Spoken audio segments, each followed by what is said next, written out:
We'll watch it later then. Towards the end of Elysialand mental contamination case, you track down Sinner LL's home, yeah, we did.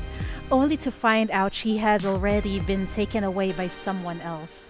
A few days later, in the dead of the night, you suddenly receive a garbled message of unknown meaning and origin on your device.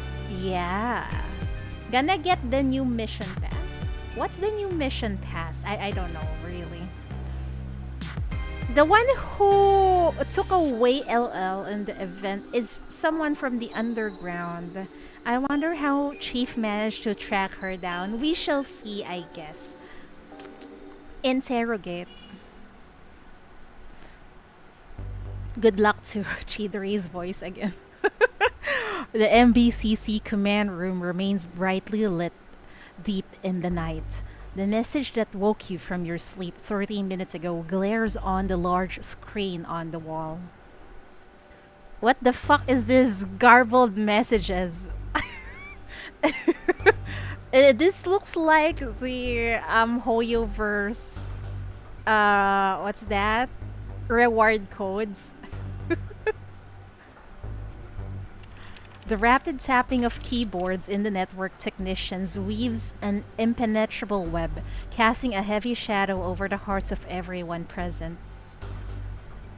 You stand quietly to the side with your arms crossed, your fingers tapping rapidly in anxiety. So, has the message been deciphered? You finally can't help but ask. Please wait, almost done. The technician's eyes remain glued to the screen in front of him, his hands never stopping.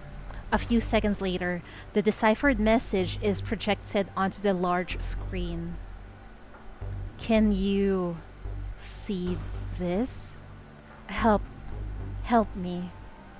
LL. Oh, she's asking for help. Okay. This is a distress signal? Lore-Ley. This name immediately springs to your mind. The instigator of the Elysialand incident who was found and taken away by Underground. Since returning empty-handed from Lore-Ley's residence, you've continued your search for her in the Underground. You devise many tracking plans and strategies, but the Underground is vigilant like always, leaving no breakthroughs. Just when you were getting nowhere, you receive this distress signal from Lore-Ley. What's that? Miranda? What? I think yeah. And Miranda is not a favorite of mine. Yeah, maybe in the anniversary instead. Yup. Another technician's voice rings out at the same time. Chief, we've pinpointed the location of this message to an abandoned building on the outskirts of the city. The exact coordinates have been sent to your terminal. Rouge, I want to roll for Rouge, really. Sadly, servers are not open yet, and I don't have a lot of crystals, so I don't know if she'll come home. We shall see, I guess. Burst 1, 20-second cooldown. That's going to be very pog then. Maybe she pairs well with the bunny girls. Okay. You throw on your coat and quickly head out. Special Task Force Unit 1, come with me immediately. We're gonna save LL. Let's go. She is? Oh, that's very pog then. It would. Definitely it would. The team's fragmented footsteps echo alongside the eerie, dripping sounds and electrical buzz in the pitch black ruins. Tracing the source of the sounds, you come to and push open a tattered, half-closed door. When you shine your flashlight into the darkness, you can't help but gasp at the scene before your eyes. What? Lore-Ley lies limp in a puddle of dark, dirty water on the floor, her head hanging weakly. Her tangled hair is plastered across her face, soaked to the point where you can no longer tell its color. Yet she still tightly clutches a cable pulled from the corner of the wall. What in the... Who did this to... Probably that underground bastard. She left her... I mean, he left her here to die. At the edge of the puddle, a severed wire hangs from the ceiling, still sparking with electricity from its broken end. Bro, is she alive? Did she fucking get electrocuted or something? Perhaps noticing your footsteps, or perhaps sensing the light, she musters her last bit of strength to grab the corners of your coat. Oh, thank God, she's still alive. I feel awful. She...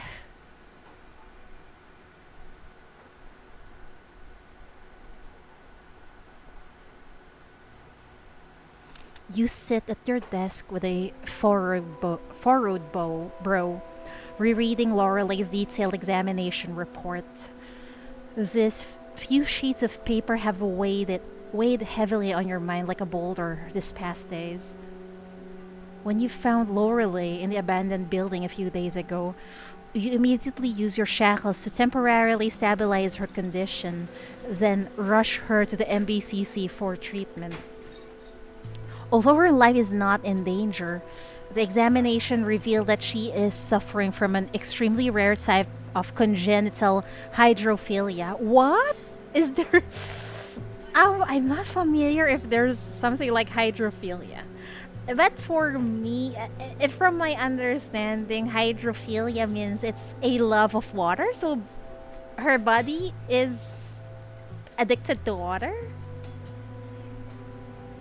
This rare condition causes her muscles to weaken and her skin cannot be exposed to air for long.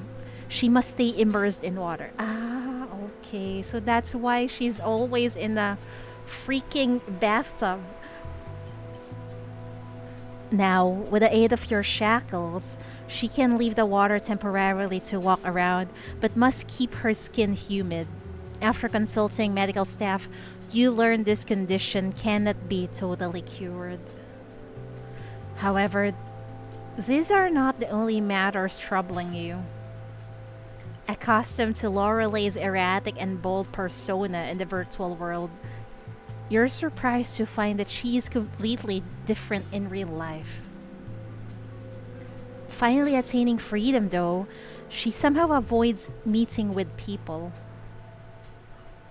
She almost never appears in the recreation area or outdoor activity area and always finds excuses to avoid group training and senior social events. She does not like interaction. Okay. I think she's like me. I feel her. If someone comes to sit with her in the cafeteria, she immediately picks up her tray and leaves, bewildering both the other sinner and cafeteria staff. During hypnosis and psychological therapy, Lore-Ley hinders her treatment by refusing to speak to the hypnotist and psychiatrist. Oh? Only when communicating via computer or comms the situation slightly improve. Oh my. She's a hikikomori, ain't she? She's not used to interacting with other people. No wonder she's acting as if she have not experienced a lot of things from the event. That's why she craves different human emotions. I see now. Continuing like this is not an option.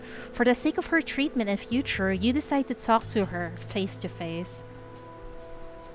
You ponder for a moment, then open the chat window on your comms device and send Lore-Ley a message. How's your recovery? How are you feeling these days? The moment you send out the message, your comms device ping with a reply. Great! I can move around and try a lot of exciting things now. Thank you for saving me. You're welcome. By the way, are you free this afternoon? Can we have a talk face to face? This time, she doesn't reply as quickly. Half a minute later, a short reply appears. Sure.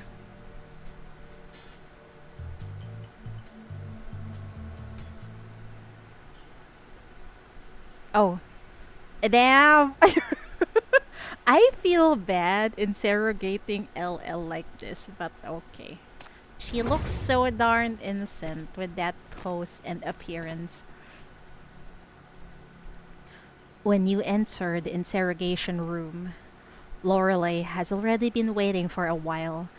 Under the watch of two unfamiliar staff members, she keeps her head lowered in wary silence. Oh, she's looking at us suddenly. Uh-huh. Hello, hello. There you are. Only after you tell the staff members to leave does she finally relax a bit. She lets out a big sigh of relief and greets you warmly. Is there something important you need to discuss with me face to face? Since she asked so directly, you skip the pleasantries and cut to the chase. What's with the eerie music? I hope you can assist us in wrapping up the recent events. A hint of confusion gleams in her eyes. Me? Are you asking me for my help? Yes. The Elysia Land incident involves the underground, but we have limited information. However, you've had direct contact with them. I was just worried that experience might be a traumatic memory for you, so I wanted to wait until you feel better before asking for your help. What the fuck? Out and out of my chat, you bot.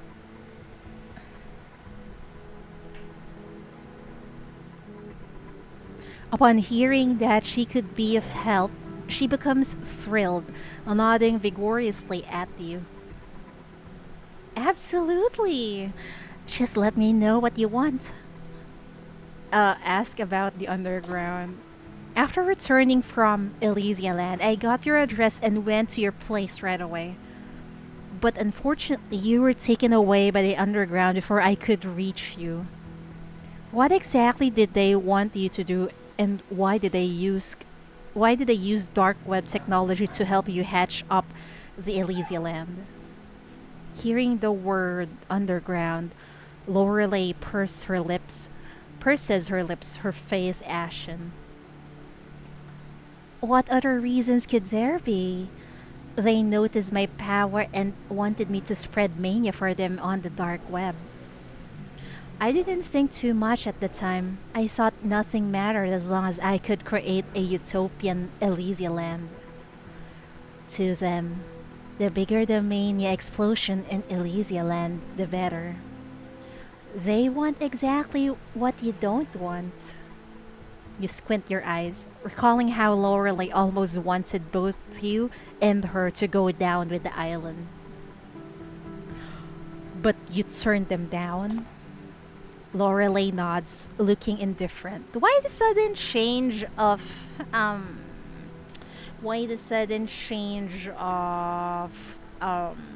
opinion? Yeah, I turned them down. Why? Lore-Ley mimics you and squints back at you with interest. What do you think? If it were the old me, I probably would have agreed, but now. Lore-Ley picks up a small cup of water and pours it on herself. What? The water drips from her clothes and forms a small puddle around her feet. I think now I'm more interested in the real world. I also want to see with my own eyes what this so-called real world truly looks like. What is it that makes people willingly give up the happiness, excitement, and perfection of the virtual world to return here? But that doesn't mean I have given up on the online world. Lorelei extends her hand to you. You smile and shake it, showing that you remember your past agreement. So, is this the reason they abandoned you? Yeah, that's right. But your power should be very important to them, right? Lorelei strokes her chin. They think I won't be interested in the real world for long. They say that based on my personality, I'll soon return to the dark web. To them. Do you want to go back? Right now? Of course not. You haven't taken me to experience those happy things you mentioned yet. Wait, is the interrogation turning into LL and Chief date? But after that, it's hard to say. Lorelei lifts her chin up, flashing her signature smile. So make sure to do your best. Speaking of which, it's about time to take you out for a trip. But hearing your words, Lorelei sits up a bit awkwardly. This morning, I heard someone say she wanted to chat with you, but you ran off after just a few words. She's worried she might have offended you somehow. It's not like that. Lorelei tries to refute but can't find the words, her face flushing under your gaze. You don't badger her and patiently wait for her to gather her thoughts. I haven't interacted with the real world for a long time. All my communication was done online, so I don't know how to do it. She's just shy. She needs the courage to talk to people in real life. Sometimes, even though I've thought about what to say, as soon as I look up and see the other person's eyes, my mind goes blank. Lorelei gestures to you, trying to explain herself. Hmm. It's a bit like what I saw online before, where if you don't write for a long time, you get writer's block. Yeah, well, yeah, that's true. You lose something if you don't use it. Yeah. Do you get what I mean? I think I get it. Lorelei lowers her head, sighing in frustration. There are many there are many interesting people in your bureau. I'd really like to become friends with them in real life, but in my current state, it's hard to avoid misunderstandings. You just need to try out, girl, really. Try to talk to them. Have courage. Take the first step. This is the first time you see Lorelei so dejected. No rush. Integration and adaptation take time. Just start trying little by little and I'll help you. Hmm. She mutters a muffled response but continues to look down. You ponder for a moment. You mentioned in your message that you can move around and try a lot of exciting things now, right? Yes. Why? Make a suggestion. Tomorrow's a day off. How about we hang out to see the real this city together? Wouldn't that be exciting? Huh? That's what you mean little by little? Yeah! This is really turning into a date. Well, I thought the Elysian owner might prefer a more thrilling approach, don't you? This is turning into a date. Well, I don't mind. During the interrogation, Lore-Ley recounted her experience of being taken by underground. Now with the shackles, she can leave the water temporarily and live like a normal person. But she still struggles to adjust to real life offline.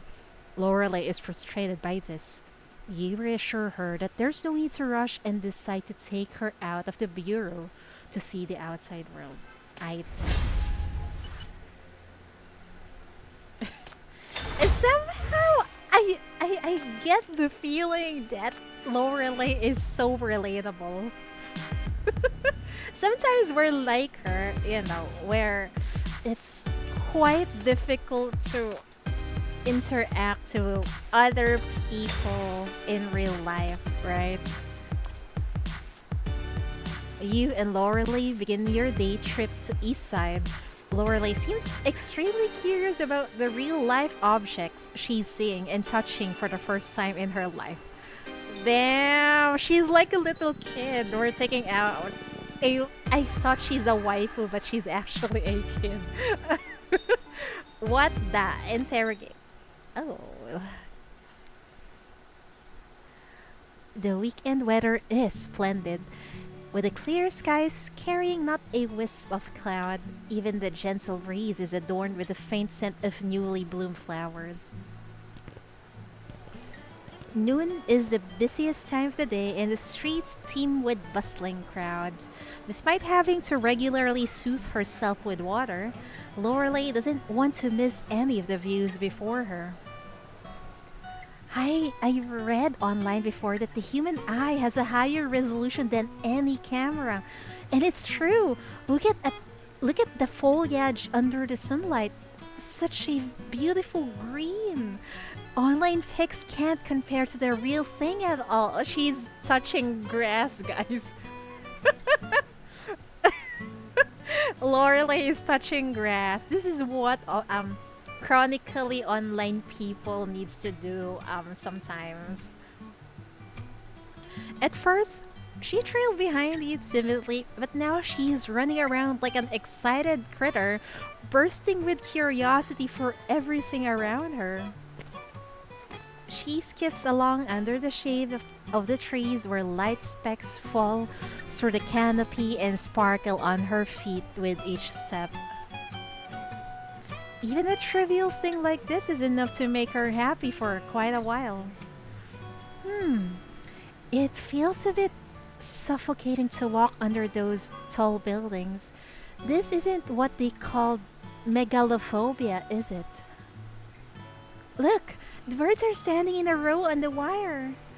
Ah, they all flew away. A leaf has fallen off the branch over there. I can definitely catch it before it hits the ground. She's so adorable. She would suddenly stop and inhale the floral scent and air, then eagerly share with you the subtle difference between flowers on this street and the last. She would also crouch by the greenery to touch the soil, buds, and cement pavements on the other side and carefully compare their differences. She's like a baby seeing the world for the first time. She sniffs her soil-stained fingers and reflects to herself. It feels slick and cool, but it smells like this? Huh, it's different from what I imagined. Hearing her mumbling to herself, you squat down beside her and rub some soil with your fingertips. If it were a rainy day, the smell would change again. Your childish actions draw curious glances from onlookers, but you don't mind. You listen to her intently and respond accordingly. Immersed in her own world, Lore-Ley is talking a lot more. After years of being confined in a tub, things that are ordinary to most people are a brand new experience for her. This might be the first time in her life she can truly step into, observe, and explore this vast world. We want her to experience as much as possible during this meaningful opportunity and not let any of her expectations fall short. A change again? To what? I often saw people online say they like the smell of soil after the rain, but what kind of smell is that exactly? I guess it's a moist smell. Moist smell? What do you mean, Chief? Hi, Vince. Welcome, welcome. Moist smell? Okay. What does moist smell like? Is it the same as the smell of wet clothes? She continues to ask, but this question stumps you. You're not sure how to answer, so you awkwardly scratch your head. It's hard to explain in words. How about we wait for a rainy day and then come out to smell it together? Sure, I'll remember that. She nods vigorously, her smile bright and vivid. She summons her cute little manta ray and solemnly jots down the promise between you and her. It's okay, Vince. And have a nice day at work. Huh, could that be? Attracted by something else, Lore-Ley gasps and dashes across the street by herself, quickly disappearing into the bustling crowd. Wait.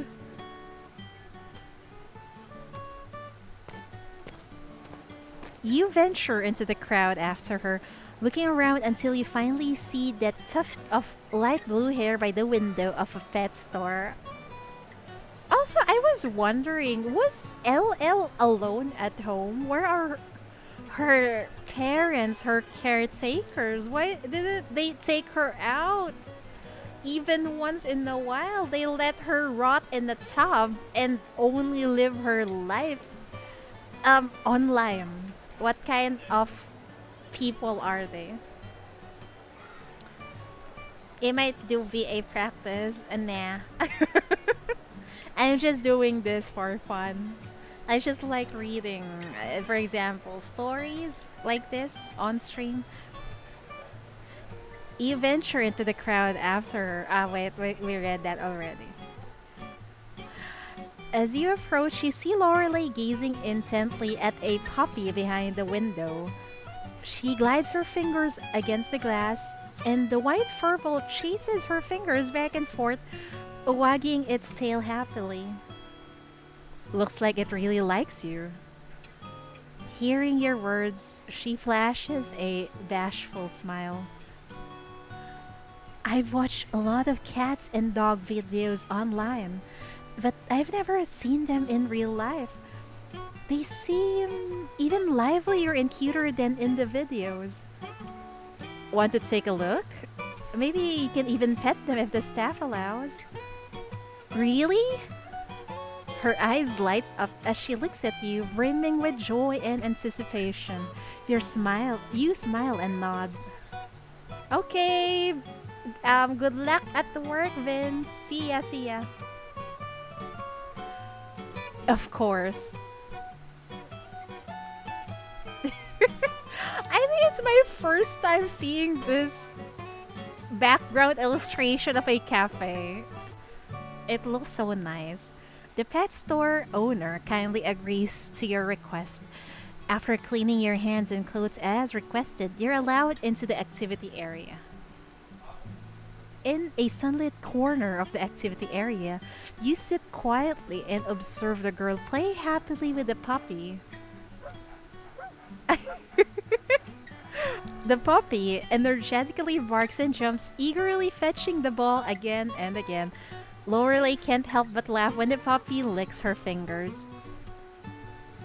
After a while, the puppy gets tired and falls asleep on Lore-Ley's lap. Lore-Ley strokes the puppy's white fur, murmuring to herself. So, this is what touching an animal feels like. Warm, dry, fluffy, and very soft. So different from my skin, which is always cold and slippery from the water. You watch her quietly look at her lap, not knowing that she's pondering about. So you decide to ask, "What are you thinking about?" Ada also had a puppy like this one. Ada? Lore-Ley snaps back to her senses as if realizing what she just said. She stops petting the puppy for a moment, but the puppy whines and she continues. Ada was a friend I met online a long time ago. I met her through a game. Her username was Ada Top Future Designer of the Universe. That's a mouthful. We were on the same team several times. Her skills were on par with mine, so we became familiar with each other over time. Gradually, we started to talk more and discuss things beyond gaming. She shared her life and things happening around her with me, like what she had for dinner, the weird trees and clouds she saw in the street, the stress of graduating, her favorite stars and cartoons, and her dream of becoming a top designer. Lorelai's lips curled into a faint smile. For her, those memories are as soft and cute as the puppy resting on her lap. She seems to be brave, honest, and interesting person to have written her dream in her username like that for everyone to see. Yeah, Ada was straightforward, confident, and generous. No matter what kind of injustice or discomfort she encountered, she would boldly express her feelings and then bravely resist. Once, she told me she had a big fight with her parents because they were too controlling. They meddled in everything and she had no personal space. I told her that my parents don't really interact with me that much now, and I kind of envy her for having that kind of attention. Holy shit! Her parents disregarded her? I bet she's probably rich and probably someone takes good care of her. I don't know, maybe a nanny or someone. Wow, no wonder she wants attentions. She wants emotions. She wants people in her life, but she does not know how to let people in. Man, oh man.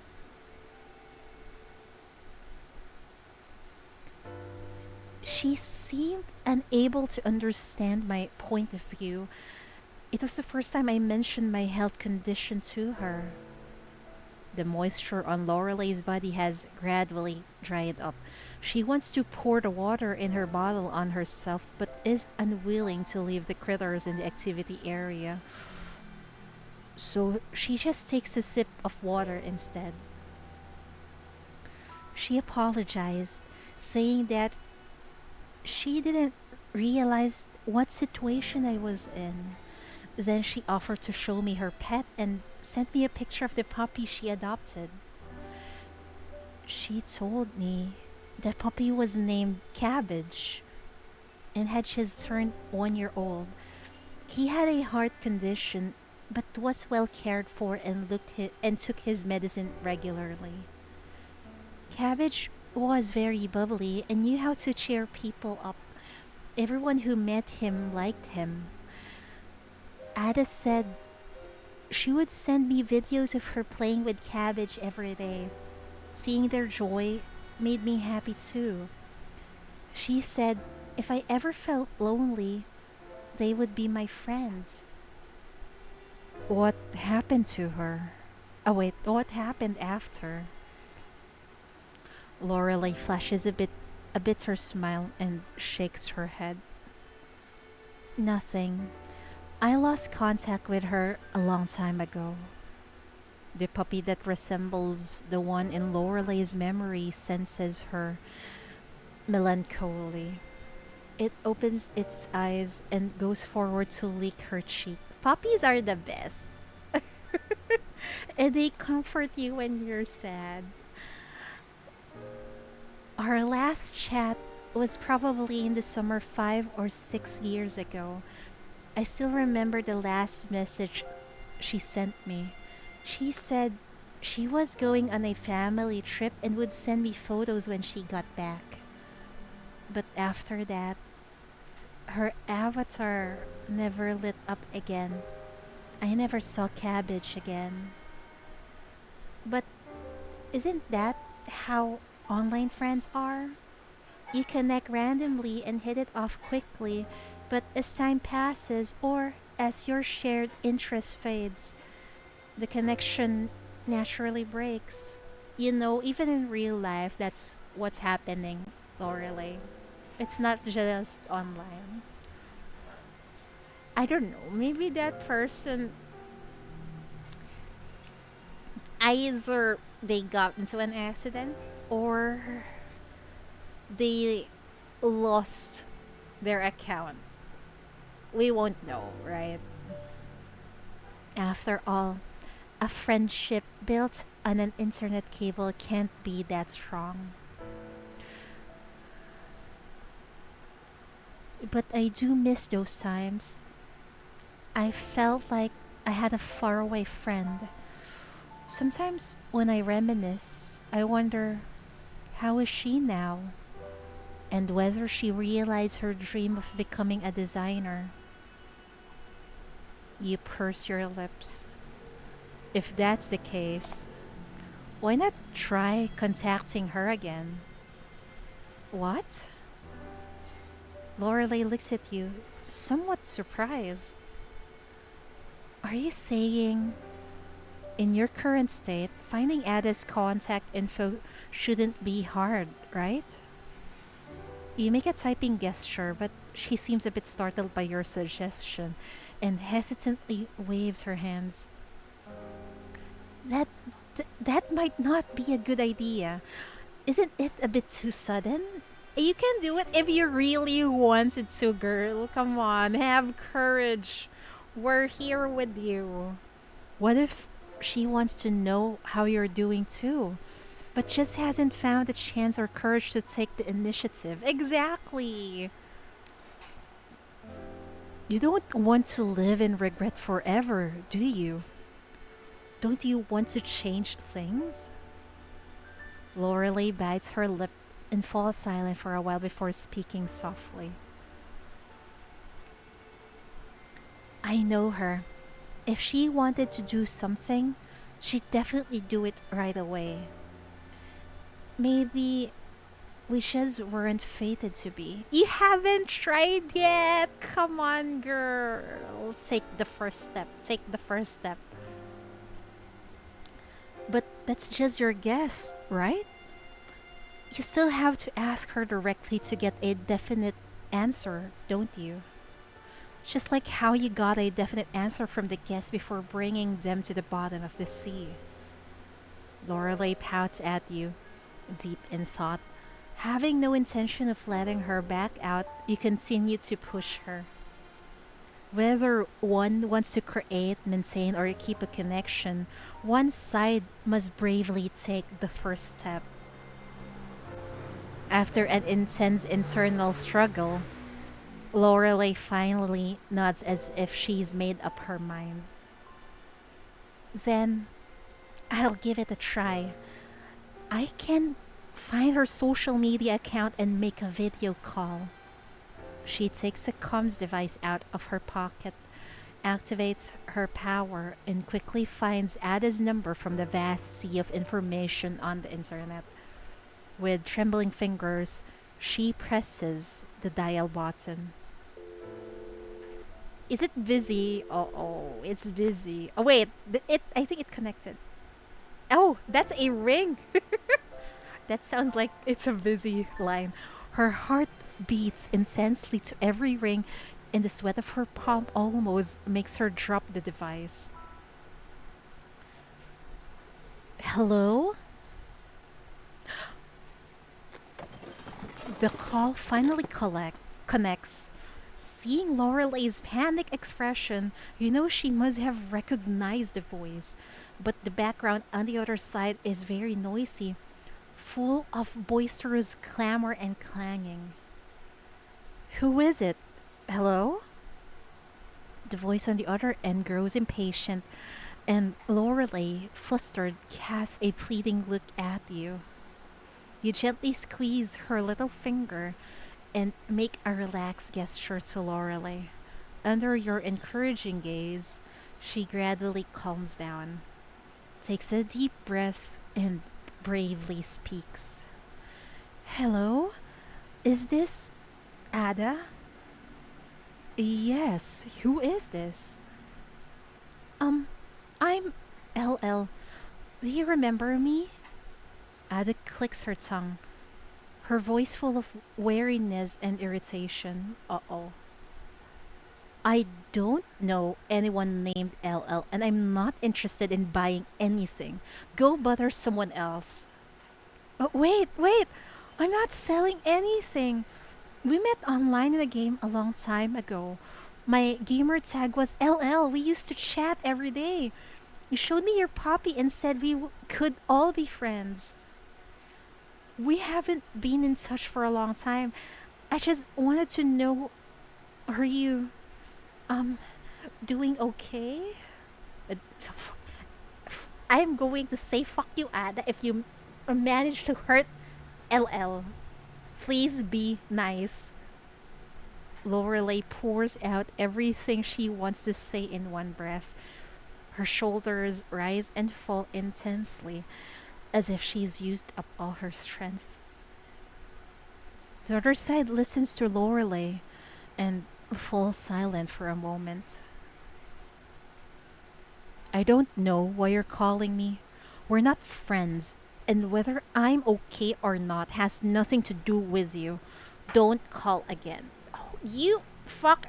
Did you know that LL took a lot of courage to make this phone call? How dare you say that to her? There's a noticeable change in her attitude. She seems to recall Lorelei but hangs up quickly as if avoiding something. Oh, I see. Wait, I judge her too early. Maybe she's embarrassed about something, but that does not excuse her to hurt LL.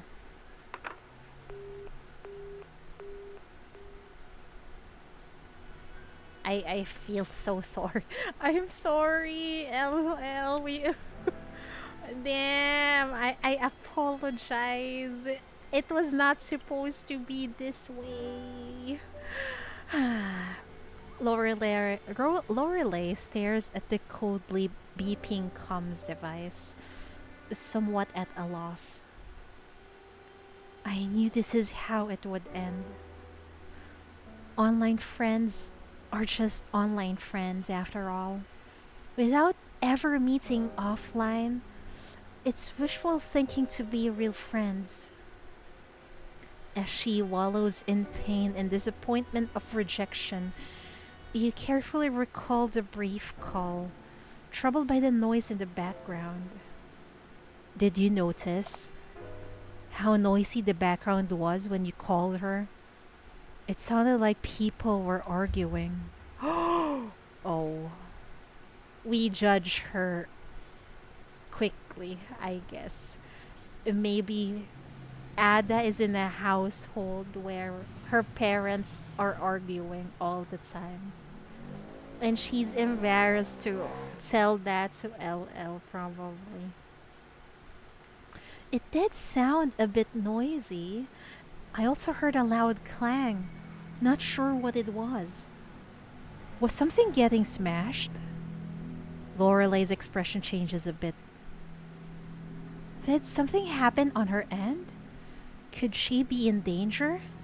Is that why she didn't answer me directly? It's possible. Lorelei can't. Can you locate her based on that phone call just now? Yeah.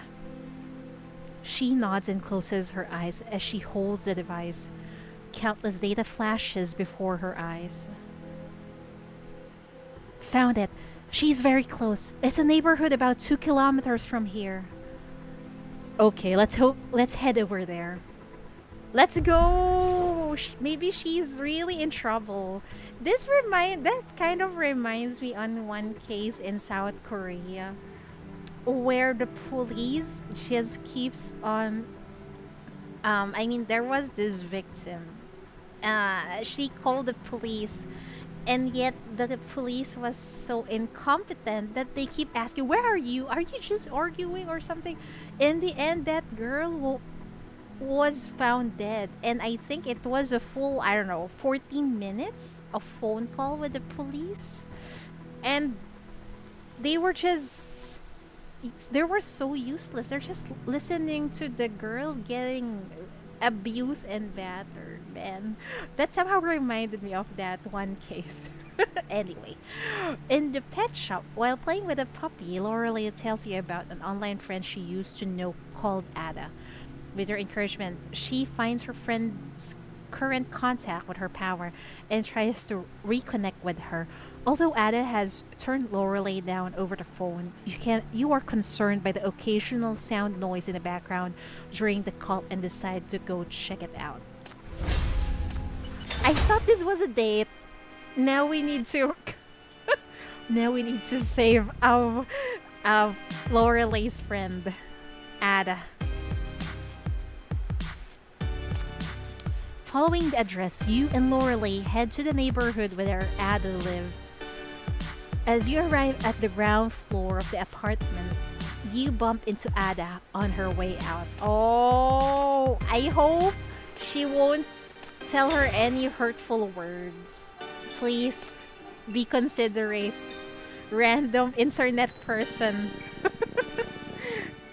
What's this? Residential building address.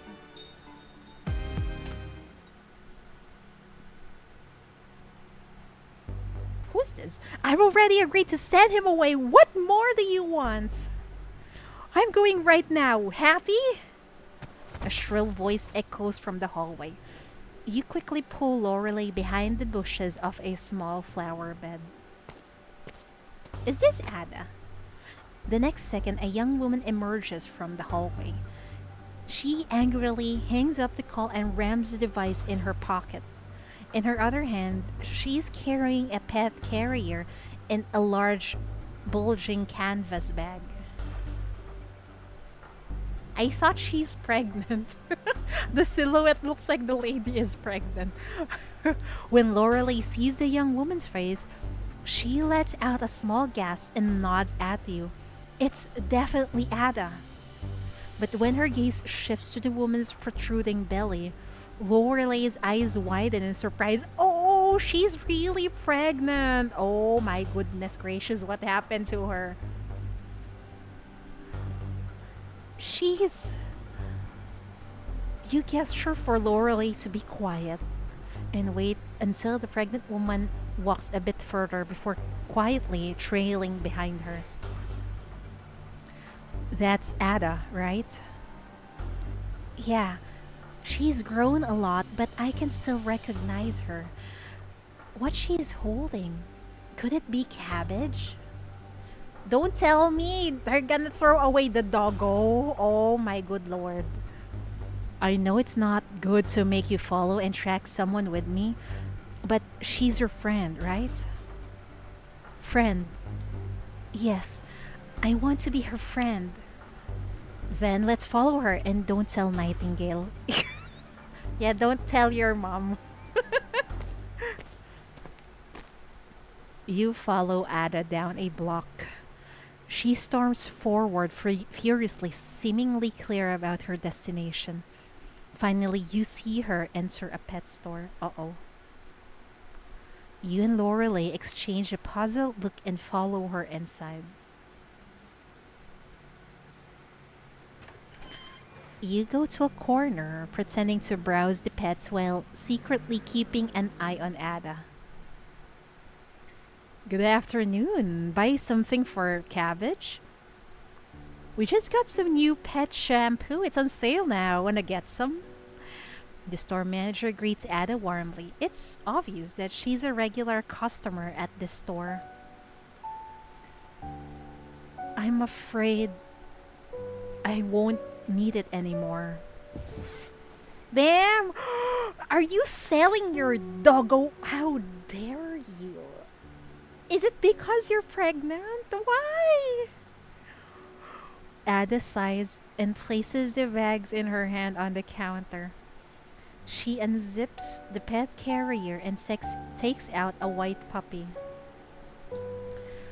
The puppy is clearly well cared for, with bright eyes and neatly groomed snow white curls. Oh no. However, his left front leg is shorter than the others, making it hard for him to walk. He hobbles over to lick the store owner's hand affectionately. What happened to Cabbage's leg? He didn't have an injury before. Lore-Ley covers her mouth, whispering in surprise. You signal her to stay calm and continue listening. A melancholy Ada gently strokes Cabbage, but soon she sneezes, her face bright red. Oh no, she developed allergy! She takes out a mask in exasperation and puts it on tightly. You know, ever since I got pregnant, I've become all allergic to cabbage. My family knew and has begun urging me to give him away. Oh no. The symptoms weren't too severe at first. I just sneezed occasionally, so I was able to hold off the pressure. But these days, it's impossible. Cabbage has been with me for so many years. He's long been like family to me. Plus, he has a heart condition and injured his leg. How can I trust others to take care of him? Will they take care of him as I do? Seeing Ada break out in red patches, the store owner quickly takes Cabbage and puts him on the counter, then gives some ointment to Ada and leads her to a breezy area near the entrance. The whole house has been in chaos for days. They threatened that if I don't send Cabbage away immediately, they'll get rid of him themselves. How dare they?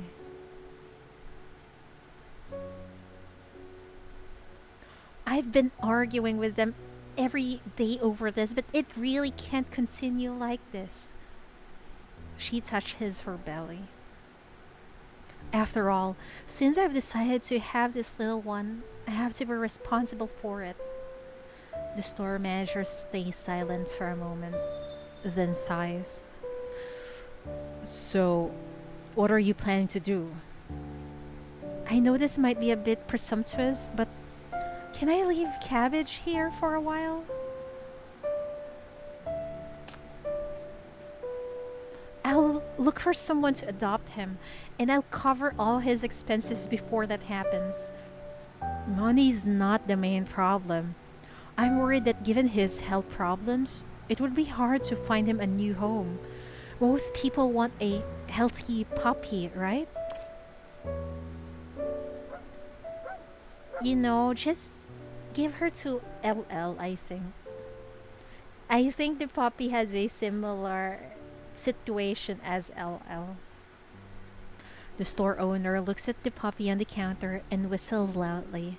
The puppy, oblivious to his future, responds happily, wagging his tail and turning in circles. But don't worry, I'll take good care of him. I'll also keep an eye out for a new owner. Wow, what a cute puppy! He can even spin in circles. You suddenly hear a young voice ring out. A child rushes up to the counter like a whirlwind, her eyes sparkling as she gazes at Cabbage. Sir, miss, can I hold this puppy? I really like him. After being momentarily stunned, Ada smiles and nods, letting the store owner carefully place Cabbage into the little girl's arms. Of course, but please be careful and hold him steady. His legs have some problems. Yeah, I'll be careful. The girl teases Cabbage while giggling. Miss, what's the puppy's name? His name is Cabbage. Wow, what a cute name! Just as cute as he is. Miss, I heard that you're looking for a new home for him. Yes, I'm pregnant and so I can't continue to take care of him. We need to find him a new owner who can. Oh, I see. The girl nods thoughtfully as a couple walks in. How many times have I told you not to run so fast? Look at you, you're all sweaty. The woman bends down lovingly to wipe the sweat from the girl's forehead as she reprimands her. The man carrying many shopping bags nods in agreement. Yes, you're making mommy worry. Sorry, mommy and daddy. I saw a really cute puppy, so I just had to rush in. The girl proudly lifts the puppy in her arms up to the couple. Look, his name is Cabbage. Isn't he cute? He's looking for a new home. Can we take him home? The man's gentle expression freezes when he notices the puppy's missing foreleg. His face darkens and he becomes stern. Damn, this is so sad. It's like there's no room for an unhealthy puppy or a person in this world. Oh wait, we read that. You can have a pet, but definitely not this dog. The girl seems startled by her father's sudden change. She takes a while to respond, pouting in confusion and dismay. Why? Can't you see he's crippled? So what? I really like him. I'll take good care of him. As the girl argues with her dad, she casts a pleading look at her silent mother, but doesn't get the support she wants. The woman sighs, avoiding the child's gaze. You say you'll take good care of him? Maybe you can do that for a day, a week, or even a month. But what happens after a year or two? The woman squats down and lovingly strokes the girl's head.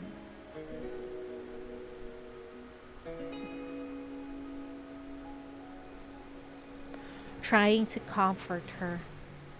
Taking care of a sick puppy is as time consuming and demanding as taking care of a sick person. You're still young. You can't fully comprehend these responsibilities. Hi, Caramel. Welcome. But I can do a lot of chores now. I can definitely take good care of him. Just let me. The girl wants to argue more but gets cut off. Sweetie, don't be stubborn. No matter how much you love him or promise to never abandon him right now, you'll get tired of him over time. You'll have to spend a lot of time taking care of him. You might not have time to go out with other kids or watch TV or play. Instead, you'll have to stay with him for his treatment. Is that what you want? Well, damn. Yeah, I don't think this girl will be a responsible pet owner. Because usually kids have very short attention span. Gonna do the event. Enjoy the event, Caramel. I'm just doing LL's interrogation. She's so adorable in here. Does it have dailies? No dailies. It's okay. Plus, you'll need to buy him medicine. Take him to the vet. Your pocket money might not be enough. You won't be able to buy your favorite snacks and toys like now. Is that okay with you? Thanks, AISNO. Yeah, it's easy. You can do it continuously. I hate daily event. I hate it too, Caramel. That's why I don't like Honkai daily. I mean, not dailies, Honkai events. But the current one in Honkai doesn't need you to. Ah, wait, no, it does.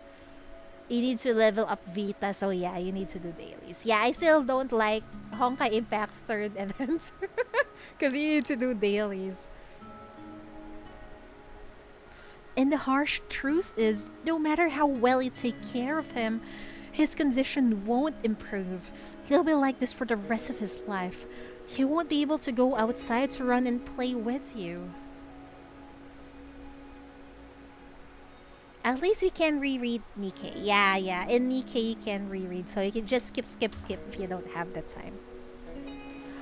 Are you sure you won't resent him someday for these issues? Are you sure you won't see him as a burden and regret your decision? The woman rambles on with her reasons, barely caring if the girl understands. She exchanges looks with the man as if recalling a painful memory. I. I. The girl finds herself unable to answer her mother's questions and lowers her head in frustration. The man steps forward and lovingly pats her shoulder. Mommy and Daddy have been through this. We know how tough it is. Listen to Mommy and Daddy. Choose a healthy puppy and grow up happily with it. You have so many choices. Why choose one that might make you regret it in the future? Are you telling me that you regret having a crippled pet before? Always this VGM for Sagimo when I know, right? They sure know how to use this one, Caramel. The girl clenches her fist.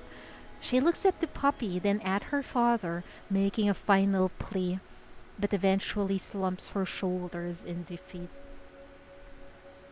Okay. Atta girl. Our good girl. There, there. Don't be sad. Come, we'll get your favorite snacks from the supermarket. Then Daddy will pick out the best beef and make your favorites too.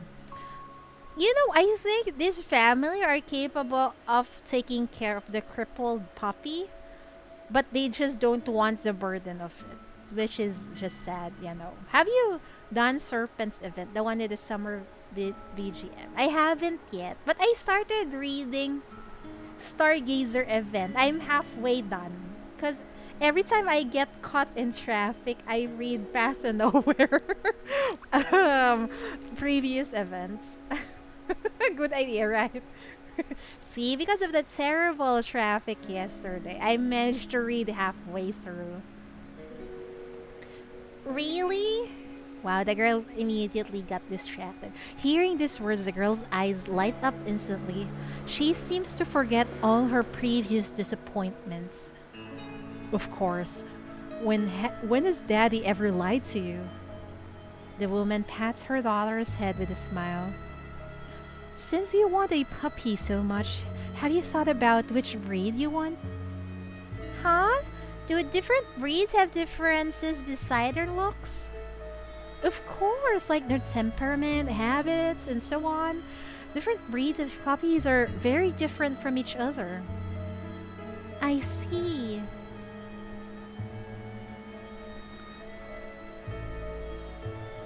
You can guess based on the end of the BGM what vibe it gives. Serpent event?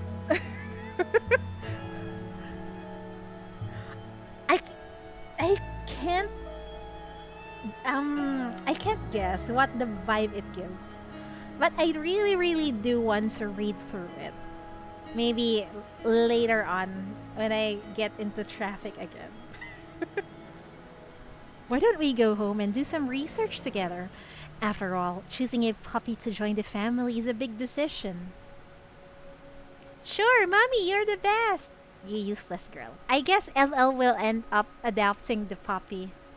Because it's really similar to her condition. Ada and the store owner watch the family leave in silence. Only Cabbage continues to wag his tail eagerly, unaware of why he was suddenly left behind. I feel so sorry for the doggo, man. The doggo does not know that she's about to be abandoned, and no one wants to take him or her. I don't know what's the gender of this puppy. The woman's words, though harsh and heartbreaking, are grounded in reality. But you feel more regret and pity for the puppy and start to worry about his future. Yeah! That's what I felt also. I have the same feelings as the chief. You can adopt it. I think so. I think the chief will agree. LL, just adopt the puppy. The atmosphere is so silent that you almost forgot you had a companion. Lore-Ley? Uh-oh. At least the doggo won't bite you while you stream. Right? Yeah, sometimes my doggo bite my hand. More barking in the background. If we add more doggo, yeah. Good thing they're very silent right now. I don't know what they're up to. Maybe playing around. You call out to her but get no response. She hangs her head in silence, her hair drooping down and covering most of her face. What's wrong? Are you feeling unwell? Come, let's go and hydrate you before they notice us. She doesn't answer you. After a long silence, she slowly utters some jumbled words. When I was young, they treated me with the same gentleness and patience. I almost forgot. Damn. Is she talking about the little kid and the parents before? Quiet now means they're preparing to bark later. Exactly. Doggos are now conserving energy, and maybe during Honkai's stream, they're gonna bark their hearts out. That's usually the case. Damn. Also, we never heard of Lore-Ley's parents. Did they get tired of her because she has a condition? Have you bought the frame? Maybe later, Caramel. Thank you for reminding me. I forgot about it. What? You don't immediately understand her, but instinctively feel a wave of unease. You can't believe it, can you? What a coincidence. Those two are my parents. What? Holy fuck! Those two are her parents? They did not recognize her? And the little girl was her sister? What in the actual fuck? What kind of parents are those? Holy fuck, man. So, so, so the experience you were talking about, I thought it was another puppy that they've taken care of before, but it was actually Lore-Ley. What in the actual fuck? They don't deserve to be called parents, I swear to God. They will sell more animated frame. If it sells well, then they will, Caramel. Due to pregnancy allergy, Ada has to send her sick and disabled dog, Cabbage, to the pet shop for a while and find it a new home. To your surprise, you encounter Lore-Ley's parents and their new child at the pet shop. Holy fuck, what are they thinking? They don't care about Lore-Ley anymore. Ah! You know, they are very privileged. A very, very privileged family. But they forgot that they have another fucking daughter. 4 days left for the skins. Uh-oh. Time to swipe, Caramel. I feel so sad, man. I'm emotional damage. No wonder a lot of unhinged sinners comes from East Side because they have fucked up family problems in here. It looks at I guess Cabernet is one. Who else? What's the name of the owner of Quinn? I forgot her name. Irene. I think there's a lot. Broken family. I know.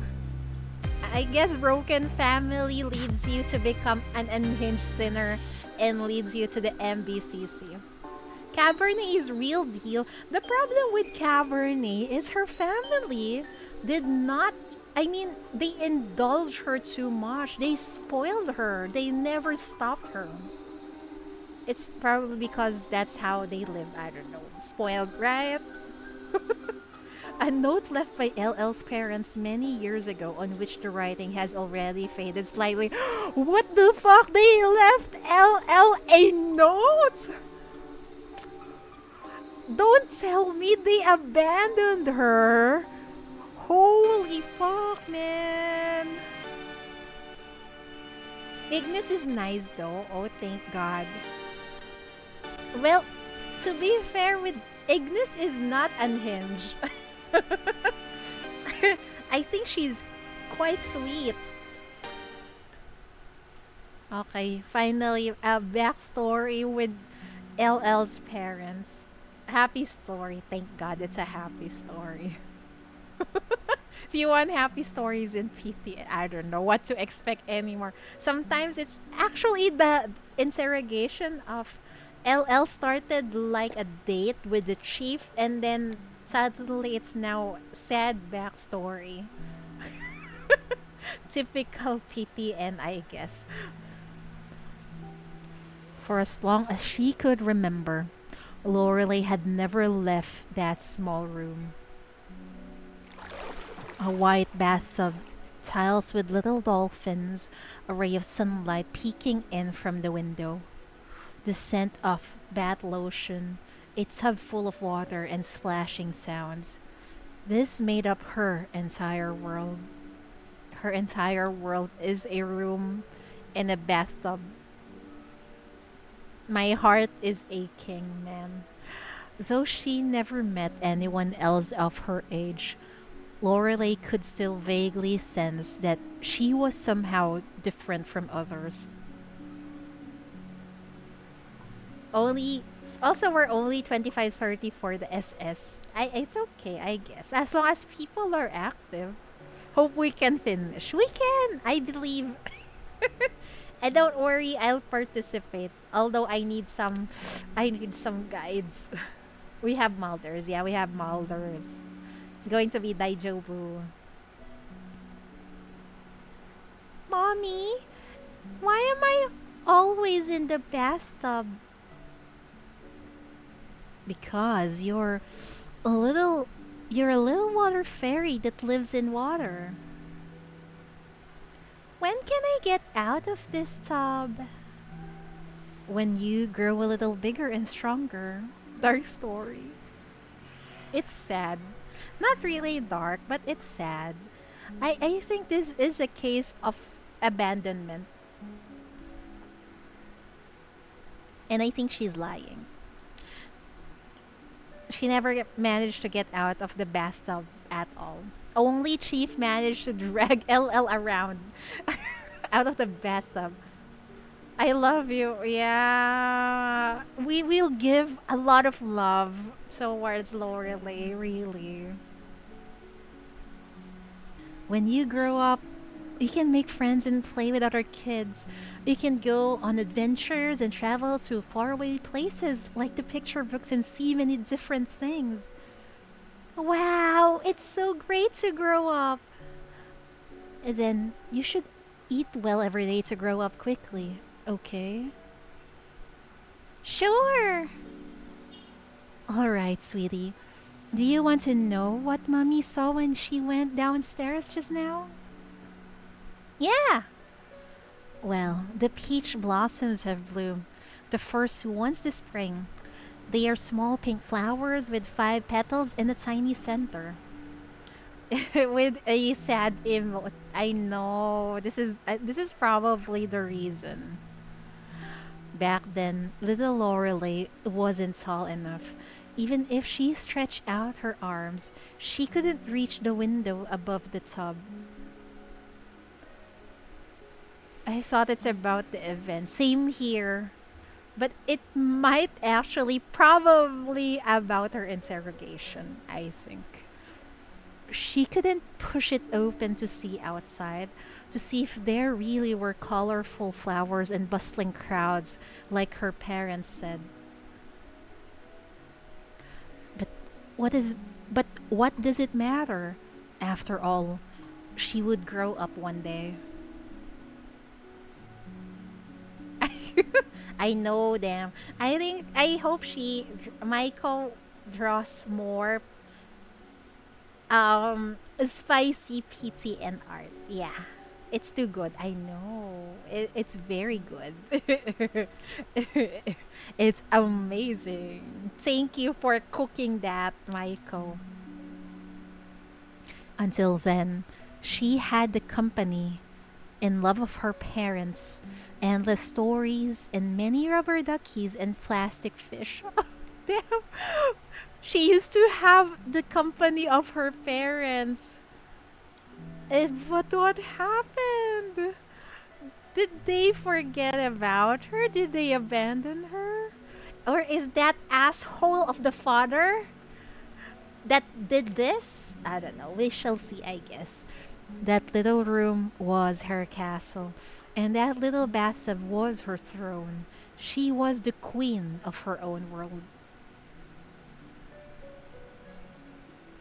For Lore-Ley, freedom was the distance from one end of the bathtub to the other. As time passes, year by year, her body grew, and her heart grew as well. Freedom became so much smaller. She began to realize that growing up wasn't as wonderful as she once imagined. Her illness didn't improve, but the weariness on her parents' faces grew. They appear in front of her less and less each day. What kind of parents are they?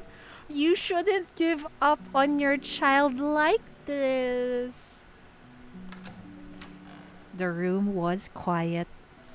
From the bathtub, Lorelei watched the sunrise and set outside the window. Finally, when the sunlight almost vanished completely, the door opened from the outside. Daddy! Oh wait, is this child not I think she grew up. Daddy, did you finally get off work? You must be tired. Did you see anything interesting outside today? Leaning on the edge of the tub, Lorelei smiled expectantly at the man at the door. But all she got in response was a brief and wary, He didn't seem to want to chat and only made a stiff remark. It's your birthday today, right? Happy birthday. This computer is our gift to you. It should help pass the time. Play around with it yourself.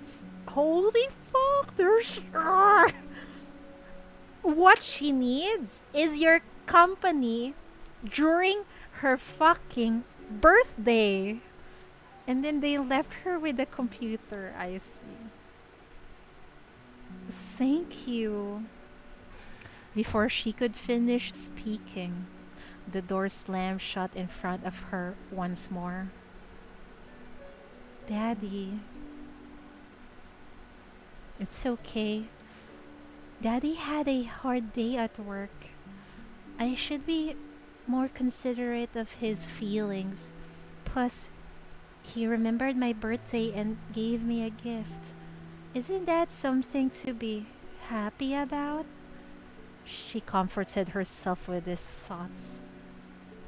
After finally sorting out her emotions, Lorelei started to fiddle with a small black machine.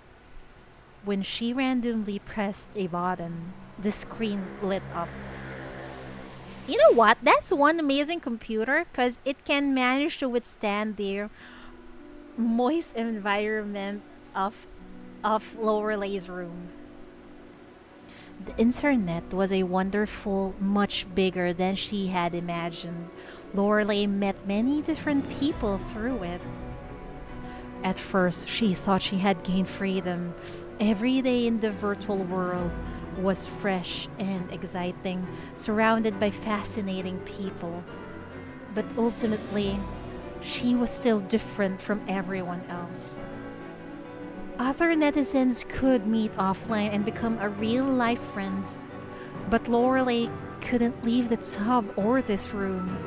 Thus, no matter how the wonderful online relationships she formed, they all eventually fade.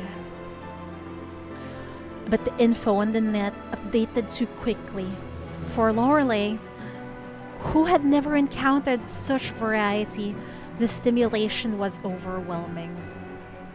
She barely had time to feel the pain of losing friends before being drawn into another whirlwind of information. My god, this is what the computer and the internet really does to you.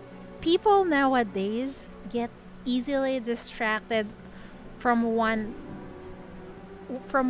topic to another, really, or one world problem to another.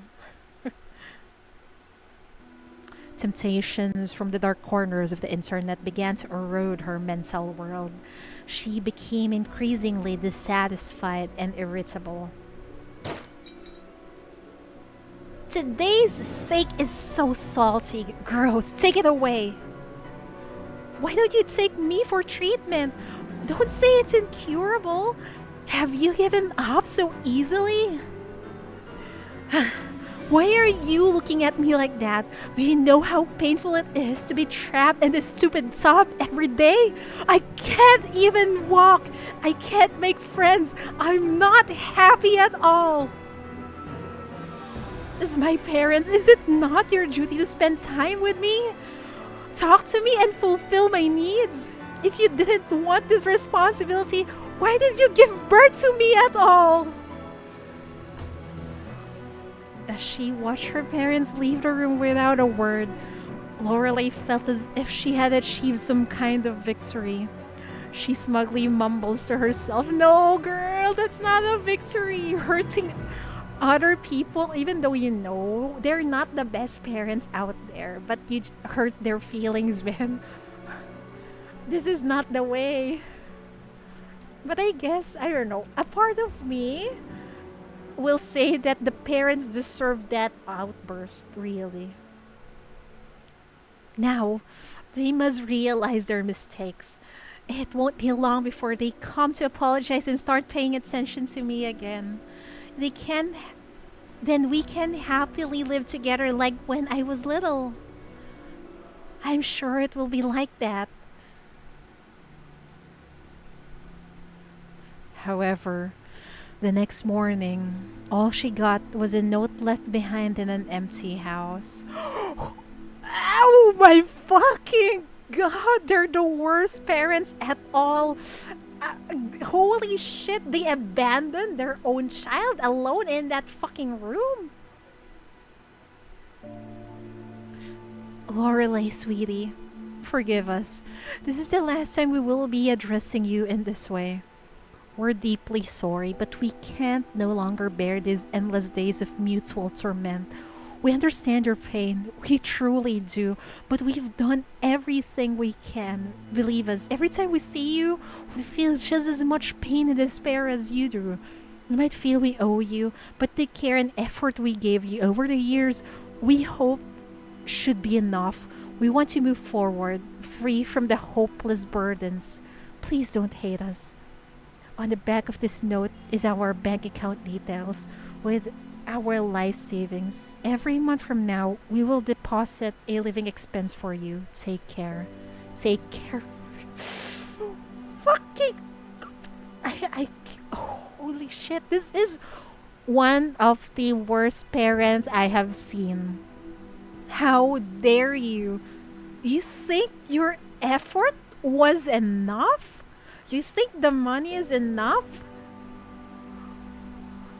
And your daughter cannot even go outside, cannot even walk, and you expect her to live with just your bank account? This is like sentencing her to death.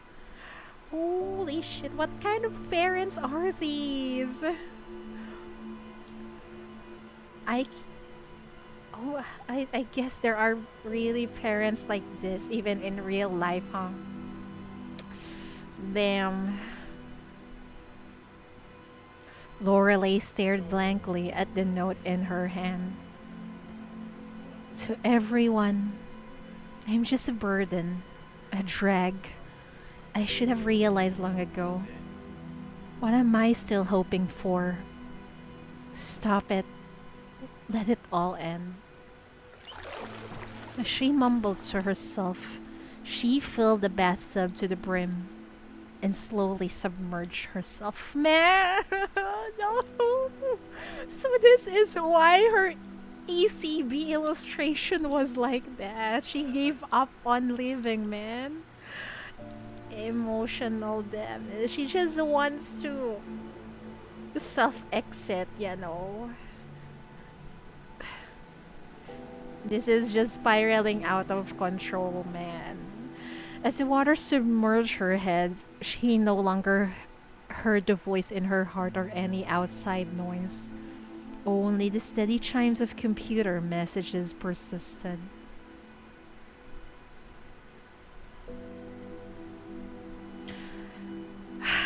That's such a heavy backstory, man. From now on, we will take good care of you, LL, really. You don't deserve those parents. After telling her story, Lore-Ley exhales deeply and laughs in self-deprecation. For a long time after that, I still hoped they would return to me. I thought blood was the only connection in this world that couldn't be broken. Their money arrives on time every month, but I realize that it's just a thick firewall they use to completely block off our kinship. It's fine.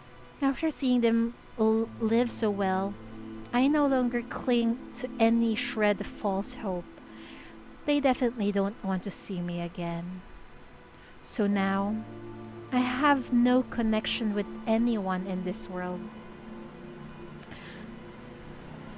Man, her lips curled slightly, forcing a grimace of a smile.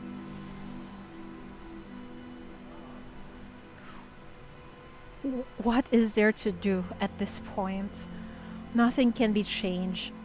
Both consoling her or questioning that family seems meaningless. Exactly. We cannot force their relationship anymore. She's already grown up. I guess what we can do for her is help her heal her own wounds. That is. We'll be your support from now on. Fuck those parents. Suddenly, an idea pops into your head when you look back at the white puppy. Do you want to adopt that puppy? What? Lore-Ley seems confused by what you're saying, so you repeat yourself. Lore-Ley, do you want to adopt that puppy? Me? Adopt? Yeah, you have the ability to take care of him now. The key is whether or not you want to take on this responsibility. I... Lore-Ley hesitates. She glances at you, then at the puppy, then the door her parents left through. She seems so vaguely... She seems to vaguely understand your intention.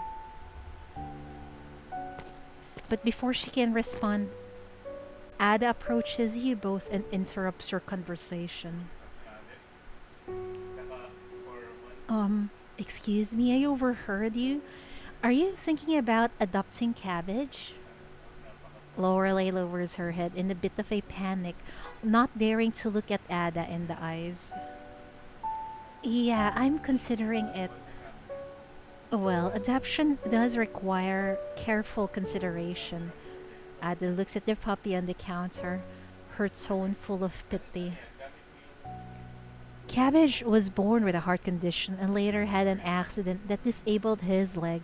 He's fragile and can't move freely, so he really needs meticulous care. It's a heavy responsibility.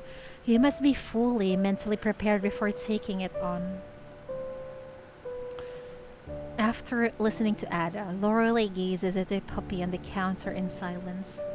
She ponders solemnly for a while, then makes up her mind and lifts up her head with a look of determination. Ah, I see. Let me adopt him. I'll take good care of him, just like you did. Really? You want to adopt him? Ada exclaims happily, and Cabbage, influenced by his owner's emotions, raises his head and howls.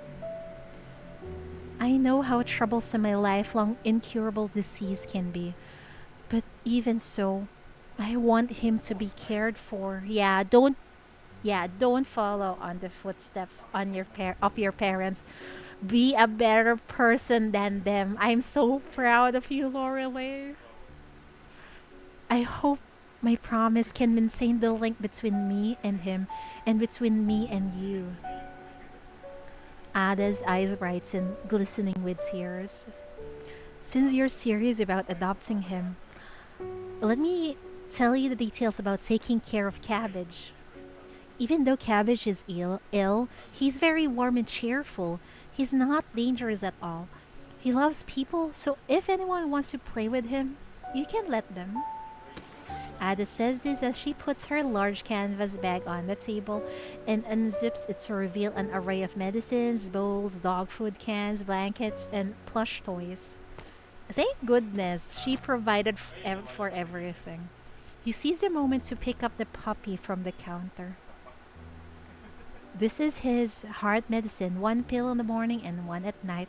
Just mix it into his food. He needs a monthly visit with the vet for his heart and deworming. This is the card of the vet who usually treats him. He knows Cabbage well. This is the food that Cabbage usually eats. He prefers chicken and beef vegetable flavor, and this is his favorite beef jerky treats. You can give it to him as a reward every now and then, but not too much, as it can cause indigestion. This is Cabbage's shampoo. His skin is sensitive and prone to allergies, so just stick to this brand. These are his favorite plush toys, and this is the blankets he sleeps with. His bed is at the bottom. I can't pull it out right now. Lore-Ley listens intently, meticulously recording every detail on her comms device.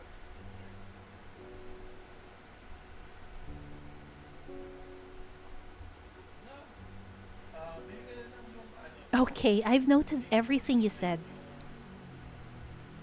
I promise I'll take good care of Cabbage. Lore-Ley takes the big bag from Ada solemnly, as if literally taking on a heavy responsibility. Ada seems to realize something. She scrutinizes Lore-Ley's face, then hesitantly asks, "By the way, your voice sounds familiar. May I ask, are you LL?" Yeah, sorry for bothering you earlier. Lore-Ley panics. Her eyes dart around as she looks to you for help, but in the next moment, Ada bows to her. So it really is you. I'm sorry. Huh?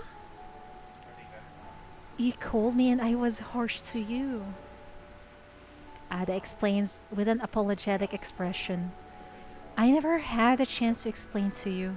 I cut off contact because Cabbage had an accident while I was traveling. That's when his legs got injured. I recognize you in that call.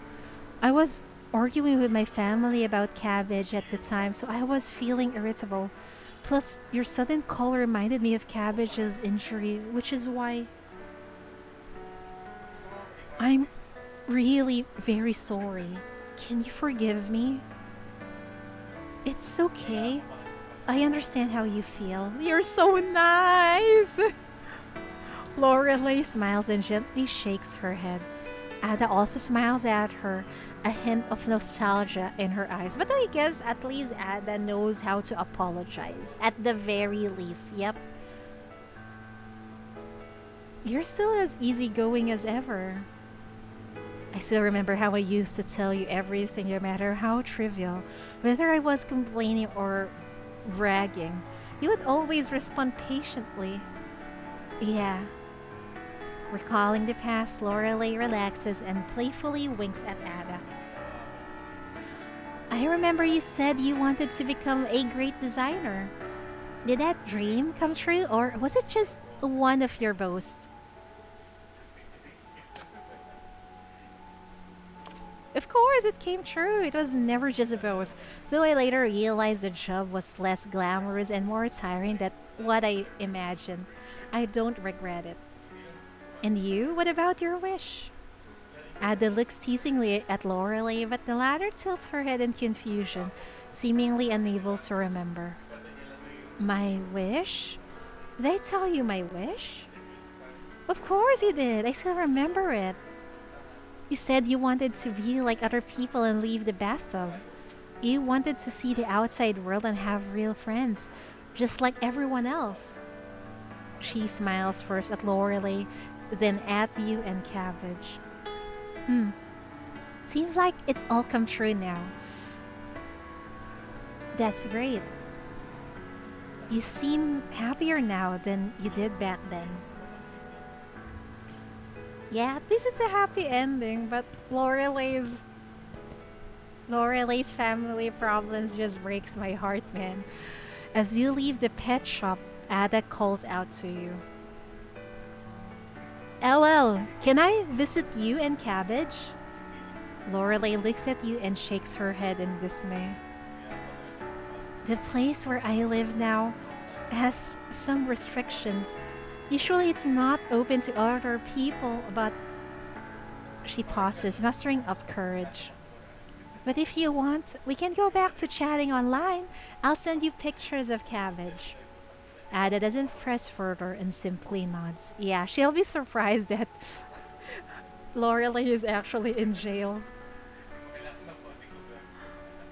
Alright, let's use our old accounts to get in touch. It's been a long time since I logged in, but I still remember the password. It's getting late. You should head back soon. It's almost Cabbage's mealtime. Don't let him go hungry. She waves vigorously at you from under the tree. Have a good one. Don't forget to send me pictures of Cabbage. Videos as well. As many as I used to send you.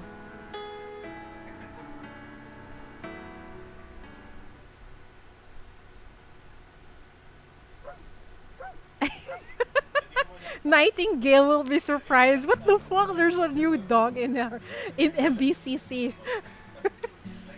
This would, I think, the MBCC's debt will increase because of this dog. I mean, a portion only, a little portion only. Cabbage, slow down! As you watch the blue-haired girl chase after the puppy with a prosthetic limb, you feel all the weariness from work dissipates. Oh, the doggo got a prosthetic limb. That's so adorable. Who did this from the MBCC? You should be rewarded. Neither you, Lore-Ley, nor Ada ever imagined that Cabbage could regain the ability to move freely through technology and effort of everyone at the Bureau. Cabbage probably never expected to rediscover the joy of running freely himself. He now charges through the corridors of the Bureau, indulging in his hard-won freedom. Isn't that ironic? The doggo is inside a jail. And yet, that's where it discovered freedom. Oh, the irony of life. Lore-Ley is also diligently fulfilling the promise she made to Ada at the pet shop.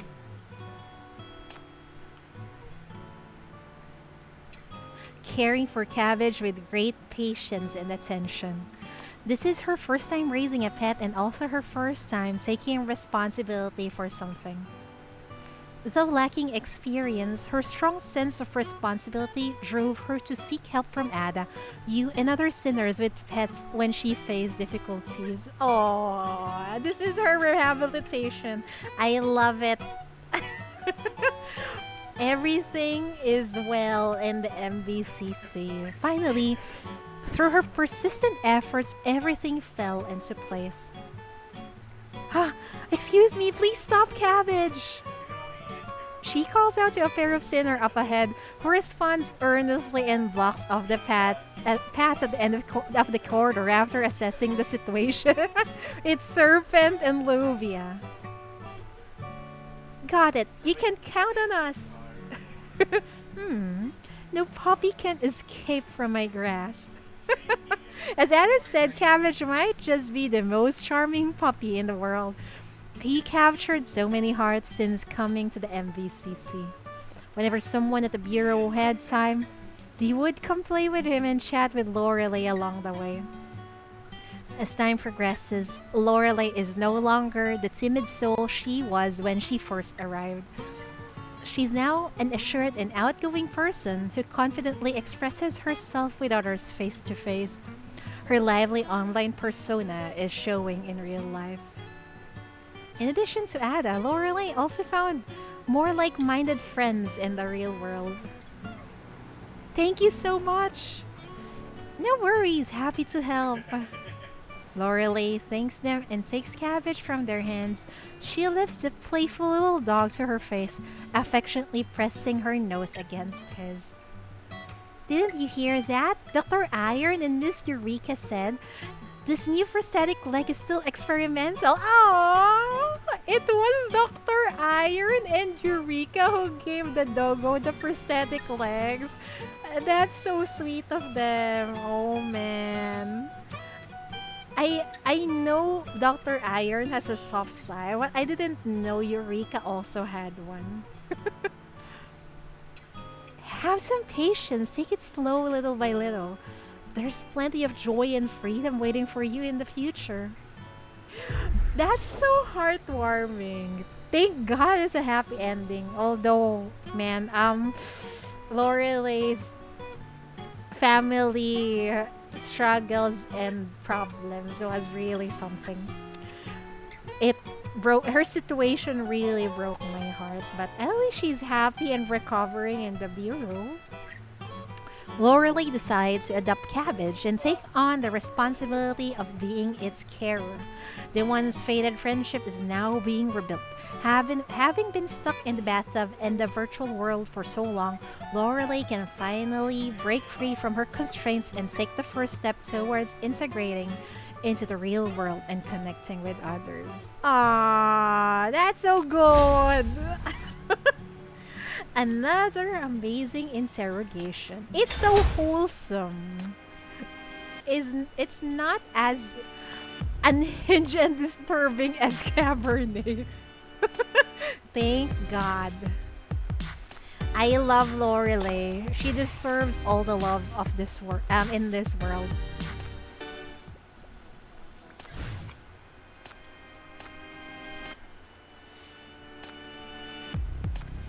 What's this? The drowning one? All that exists is not but falsehood. I shall play the elusive somber curtains. What was that?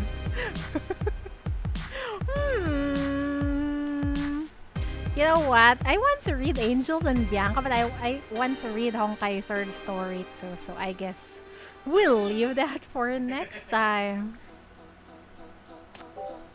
Angel is good! Welcome back! LL's interrogation is very good, Carol. Very good. It warms my heart. Although her family problems was really quite... It breaks my heart. But at least the chief is there for her. You've been looping this song. Same here. It's so good. So darn good, man. I've been playing this song also. It's now stuck in my head.